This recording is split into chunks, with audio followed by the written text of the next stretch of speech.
Bonjour, présentation du DOT RDTA.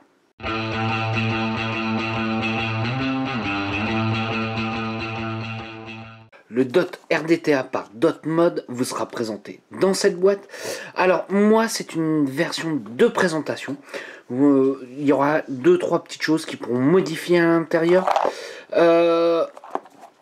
Aussi, moi il va me manquer une toute petite pièce. Je préfère le signaler d'abord pour pas que vous soyez trompés. Donc on va ouvrir la boîte à l'intérieur. Donc nous avons bien le DOT RDTA à l'intérieur. Vous aurez une petite fiole comme ceci où vous aurez à l'intérieur 2 coils de chez DOT Mode. À l'intérieur vous aurez une vis supplémentaire pour pouvoir passer en BF si on le souhaite, puisqu'il faut savoir qu'il est BF ou non BF. Moi, comme je vous disais, il me manque une petite pièce. La pièce qui me manque à l'intérieur, c'est le pin non BF. Donc, on va parler principalement du côté BF. Est-ce que ça va être intéressant, ce genre de choses? Donc voilà. Donc vous avez toujours la petite clé de chez DOT Mode pour pouvoir visser. Vous aurez un drip top supplémentaire.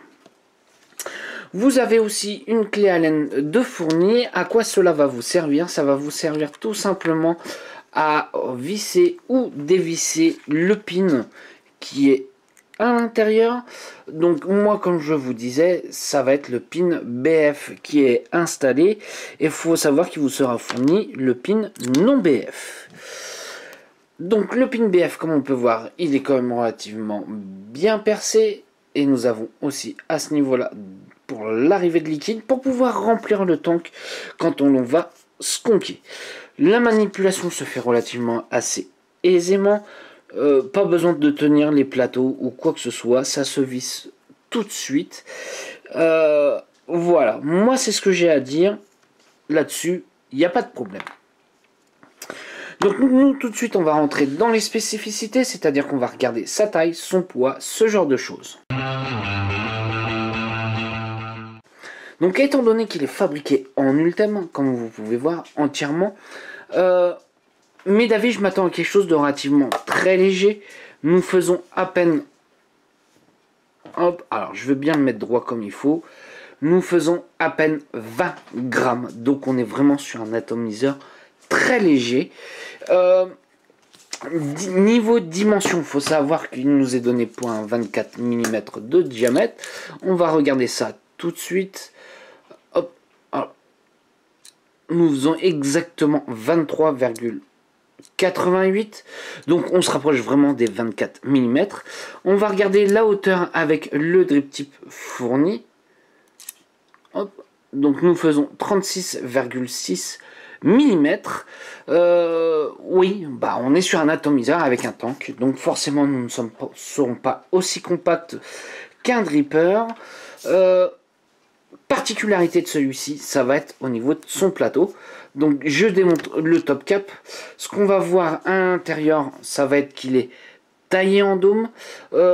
Vis-à-vis des airflows, ça sera uniquement un double coil. Ils ne nous ont pas prévu de faire un simple coil, faire un montage en simple coil. Je trouve ça un petit peu dommage. Ils y auraient pu penser. Bon, après c'est un choix. On va voir si c'est vraiment utile, si c'est intéressant. Donc voilà. Alors le drip top, le voici. Nous avons un joint à l'intérieur qui va le retenir. Le top cap, voilà. Quelque chose de simple mais propre et efficace. Vis-à-vis des airflows, on va regarder un petit peu les dimensions. Donc nous faisons, hop, alors je vais essayer de prendre au plus précis. Voilà, nous faisons 8 mm de largeur sur une hauteur de, je vous dis ça tout de suite, de 2 mm. C'est un airflow relativement correct, dans la moyenne, je dirais. Donc voici ce fameux plateau de montage qui ressemble relativement au RDA, avec quelques petites améliorations. L'isolant qui se trouve ici, à ce niveau-là, nous ne sommes plus en pic. Ils nous ont mis de la céramique. Bien. Top, bien, DOT Mode y a pensé. C'est-à-dire que si on va mettre ces coils trop près, avec le RDA, le souci qu'on pouvait avoir, c'est que ça pouvait le faire fondre. Là, étant donné que c'est de la céramique, on oublie, ça ne fondra plus, ça va résister à la chaleur. La casse, est-ce qu'on en aura? Non, puisque ce n'est pas forcément une pièce que l'on démonte. Donc pour moi, oui, c'est bien pensé. Nous avons toujours le trou en haut. Vous allez comprendre après à quoi ça va servir. Et puis on démonte le tank. Moi j'ai eu peur quand j'ai vu ça. Je me suis dit, oh, ça va être un nid à fuite. En fait, non, pas du tout. C'est plutôt bien pensé. Au moment où on va visser en fait l'atomiseur sur nos box, mode, ce genre de choses, tout va venir faire. On va le visser. Le tank va remonter au niveau du plateau et on sera étanche. On n'aura pas de fuite à ce niveau-là. Après, c'est quand même relativement assez joli à voir. Faut savoir que c'est du plateau gold 24 carats, plaqué 24 carats. Ouais, ça fait plutôt son petit effet quand on le présente. Au niveau du tank, il nous donne pour un 2 ml. Ouais, pourquoi pas. Moi, je dirais qu'il fait peut-être un tout petit peu plus. À vue comme ça.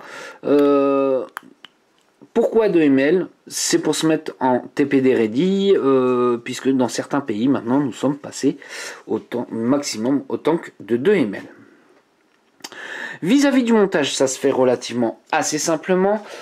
C'est-à-dire que l'on va utiliser le haut et le bas. On va mettre une patte en haut, une patte en bas. Même chose de l'autre côté. Et on va devoir revisser le tout pour pouvoir serrer ces cols et pour pouvoir les bloquer. D'où l'utilité de cette petite pièce là, c'est qu'on va pouvoir s'en servir avec les mains, hop, en vissant comme ceci, et pour pouvoir terminer le serrage, on va servir de la clé qui est juste là. Donc qu'est-ce que je vais faire? Moi je vais installer mes coils, je vais pas mettre le coton, donc je vais couper 2 petites secondes et on se retrouve tout de suite. Donc j'ai installé mes coils à l'intérieur. Exactement qu'est-ce que j'ai fait comme coil? Ça va être un FUZ sur un axe de 2,5 mm. Nous sommes aux alentours, que je vous dise pas de bêtises, aux alentours de 0,25 ohm. Pourquoi des FUZ à 2,5? Je déconseille les coils en 3 mm, ceux qui sont fournis à l'intérieur, pour une simple et bonne raison, c'est que les coils sont relativement assez gros et on risque de toucher la chambre et de faire fondre la cloche en ultime. Donc 2,5 pour moi c'est très bien. En plus on aura pile le dosage de coton pour pouvoir le rentrer dans la cuve. Ouais, j'ai déjà essayé du 3 mm. Ça nous propose trop de coton. On bouche les arrivées de liquide. En fait la décompression exactement. Puisqu'il faut savoir que le liquide, quand on va se conquer, va remplir le tank. Mais si on a mis trop de coton, va sortir à ce niveau-là. Ça va permettre, si on est pressé, qu'on a raté un petit peu son contonnage, ce genre de choses, tout simplement à pouvoir l'utiliser, puisque ça imbibera quand même nos cotons, hop, en se conquant. Donc comme vous pouvez voir, je pose mon coton, je ne vais pas dans l'excès pour tasser, non voilà, je ne vais pas du tout dans l'excès, je ne fais simplement que les poser à l'intérieur. Comme vous pouvez voir, je ne le tasse pas en même temps, je le pose, hop, et je ne fais pas forcément rentrer énormément dans la cuve, puisque il faut savoir, plus on va mettre de coton à l'intérieur, plus on va perdre de quantité de liquide dans le tank. Le positionnement du coton, est-ce qu'il se fait assez facilement? Oui, moi je trouve, ça va, il n'y a rien de compliqué. Il y a juste tout simplement voilà, à poser son coton au niveau des trous en le faisant descendre légèrement. Voilà. Alors peut-être qu'il y aura un léger temps d'adaptation pour certaines personnes pour le cotonnage. Hop, alors je finis de mettre correctement. Donc j'ai fini de cotonner le RDTA. Donc qu'est-ce que je vais faire maintenant? Je vais remplir. Vous allez me dire, où est-ce qu'on remplit? Nous allons pas quand même déplacer le coton pour pouvoir remplir? Non, pas du tout. Alors faut dire que celui-ci je l'apprécie beaucoup vis-à-vis du remplissage, puisque ça se fait très facilement. Par exemple ceux qui ne sont en non BF, 2 ml c'est quand même relativement assez court on va dire. Et bah là je prends ma bottle, je mets un petit coup à l'intérieur, voilà, je suis rentré dans la vis qui est percée, je vais appuyer Et comme on voit, hop, c'est en train de remplir l'atomiseur. Alors on va vraiment pouvoir le remplir jusqu'en haut, sans faire de bulle à l'intérieur. Donc je continue, je continue, je continue, je continue, je continue, je continue. Hop. Et là, comme vous pouvez voir, voilà, je suis rempli en entier. Je n'ai pas de bulle. Ah, si. J'ai vraiment une toute petite bulle. Mais si on le souhaite vraiment, eh ben, on remplit entièrement l'atomiseur sans aucune bulle. Je vais passer, hop, à imbiber mon coton.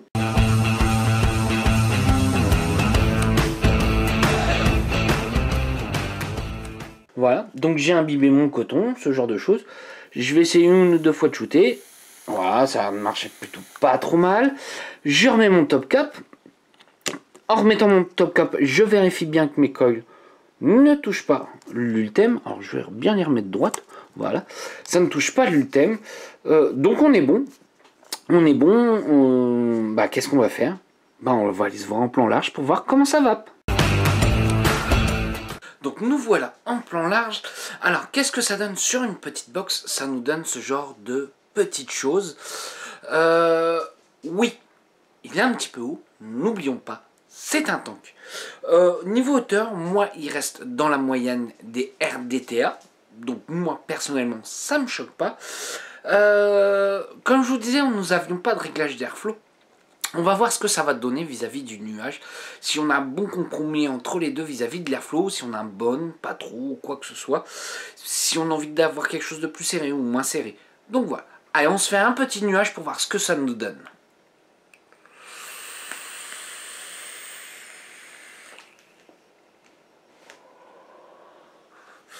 Alors comme vous pouvez voir, on fait relativement un très beau nuage avec, et ça fait plaisir. Je suis relativement surpris sur ce point là. Je m'attendais pas à quelque chose d'avoir une vapeur aussi dense, aussi importante avec. Les saveurs, je pense que c'est là où on va chercher. Est-ce que ça rend bien? Ouais, ça rend pas si mal que ça. On a un bon compromis entre les deux. Vis-à-vis de l'airflow, qu'est-ce que ça donne? Eh ben on est juste ce qu'il faut. C'est ce que je m'attends. C'est-à-dire qu'on n'est pas trop aérien, on est juste ce qu'il faut. Alors on n'est pas serré non plus. Je n'ai pas dit ça. On est pile comme il faut, à souhait. Avec une bonne restitution, voilà. L'alimentation de liquide se fait relativement bien, puisqu'en fait, si vous voulez, nous avons une décompression à ce niveau-là. N'oublions pas qu'il est percé par le haut. Alors, pour ceux qui peuvent rencontrer un petit souci, c'est-à-dire que quand on va se conquer, normalement c'est fait que pour remplir le tank. Je sais que certains qui l'ont acheté très récemment ont quelques petits soucis. C'est-à-dire que ça remplit à moitié le tank et ça coule par le haut. C'est que tout simplement vous avez mis trop de coton, la décompression ne se fait pas au moment du skunk. Donc c'est-à-dire qu'il va falloir mettre un petit peu de coton en moins dans les trous ici à ce niveau là, et vous verrez, vous n'aurez plus ce phénomène là. Quand vous allez skunker, ça va vraiment remplir le tank et non passer par le haut. Ça va être en fait, en gros, si vous avez foiré un peu votre cotonnage, ça va pouvoir permettre de partir quand même avec, puisque vous arriverez à alimenter votre coton en liquide.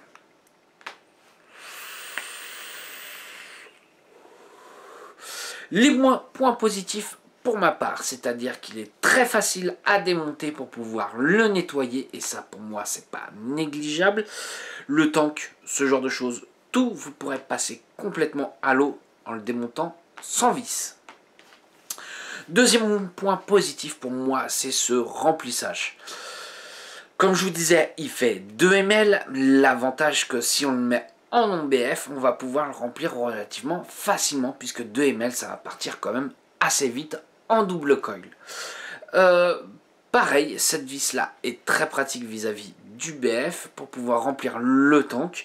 Voilà, c'est le remplissage, le skunk, pour moi c'est des points positifs sur celui-ci. Point peut-être un petit peu négatif, pour moi comme je vous disais, on va pas pouvoir le monter en simple coil. Je trouve ça un petit peu dommage pour ma part. Puisque j'aime bien avoir une petite vape de temps en temps, tranquille, en monocoil.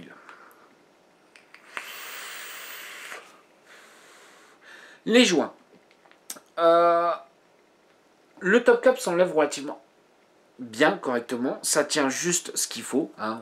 On peut le bouger, ça ne s'enlèvera pas tout seul. À voir ce que ça va donner dans le temps. Ah oui, j'oublie, troisième point négatif, c'est que je n'ai pas de fuite avec, malgré que tout soit posé avec des joints. Pour moi, c'est relativement assez important. Encore un point positif, moi c'est sa facilité de montage. N'ayez pas peur de serrer peut-être un petit peu pour que les coils ne bougent pas. Donc voilà. Un autre encore négatif, c'est que comme je vous disais, les coils en 3 mm, évitez par exemple des franiens, ce genre de choses. Il n'est pas fait pour ça. Allez plutôt sur des petits fusaines, même si vous allez aller sur un axe de 3 mm. Moi je vous conseille honnêtement plus un axe A2.5. Vous aurez quelque chose de très bien sur un axe de 2.5 et vous aurez juste ce qu'il faut de coton pour pouvoir passer et vous n'aurez pas de problème au niveau du skunk.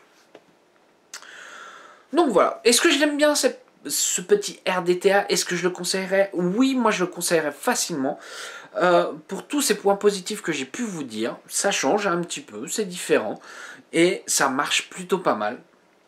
Donc voilà. En plus, on a plutôt un bon rapport qualité-prix. On est aux alentours de 60-70 € en prix de vente. Pour la qualité, ce genre de choses, bah, je trouve ça relativement très correct. N'oublions pas, c'est de l'ULTEM complet. Donc il y a un coût de fabrication un peu plus onéreux. Donc voilà. Sur ce, si vous avez des questions, j'y répondrai avec un grand plaisir. Et je vais vous souhaiter une bonne journée, une bonne soirée ou un bon week-end. Salut à tous!